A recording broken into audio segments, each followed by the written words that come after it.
Koti eyabekurirwe Benon Vesije yashutama hambuga nkuru za Mountain Division no mu Fort Poto kandi yasingisa Koporo avuga Romuro Peter omushango gwo kwita bisherukare babiri hamwe no kugezaho kwitondi jomwe ariko hayensharamiye mukuru wa cottage yareka ku avuyo yakozere kikorwa eki aha abantu abiyabirayine kuma Monica Kansime no mwahabisherukare abahonire kacho kwitwa bwanyuma yo kuterwa amasasa 5 obwarukorashwa avuga. This court do hereby unanimously sentence you to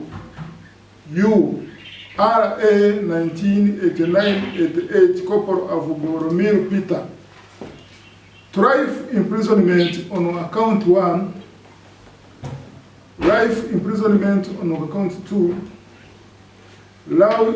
life imprisonment on account 3. Sentences are to be served concurrently at Katojo government prison.